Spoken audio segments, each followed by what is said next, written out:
Accessible par le biais de la fenêtre principale du logiciel WinPay, la clôture du mois permet de mettre automatiquement à jour l'application en fonction des mouvements saisis dans le mois, puis de passer à la préparation de la paye suivante.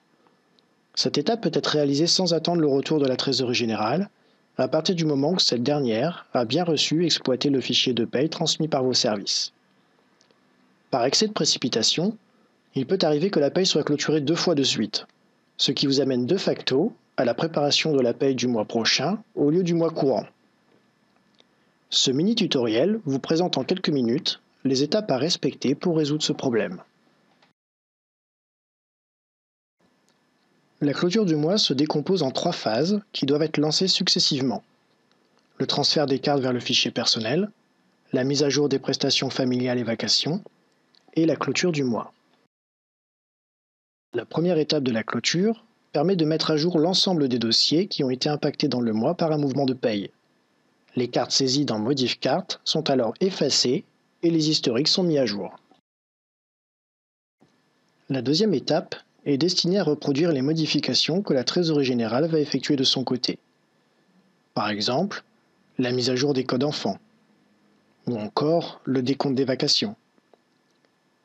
Un listing des modifications effectuées est automatiquement édité à l'issue de cette opération. La troisième et dernière étape clôture définitivement le mois de paye en cours et lance la préparation de la paye du mois suivant. De plus, les opérations non soldées sur l'agenda seront reportées automatiquement sur le mois suivant. Dans l'exemple pris pour ce tutoriel, une fois la clôture de paye effectuée, le logiciel est à jour et prêt pour la saisie de la paye du mois de mai 2013. En cliquant une deuxième fois sur le bouton Clôture mois, puis en confirmant l'opération, la paye se retrouve alors décalée et passe par erreur sur la paye de juin 2013. Pour résoudre ce problème, il existe 2 solutions. Soit mettre en place une sauvegarde effectuée avant la clôture, soit modifier les paramètres de l'application. Si dans le premier cas, il convient de demander à votre service informatique qu'il vous restaure les données en remettant celles présentes avant clôture, nous allons vous présenter ici la deuxième solution, à savoir modifier les paramètres de l'application. Il est tout d'abord nécessaire de supprimer l'historisation des clôtures de paye.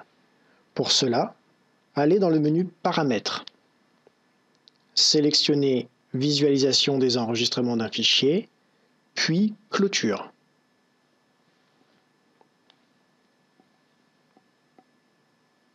Utilisez ensuite les flèches du bas pour vous rendre sur la carte la plus récente et supprimez-la à l'aide du bouton Détruit.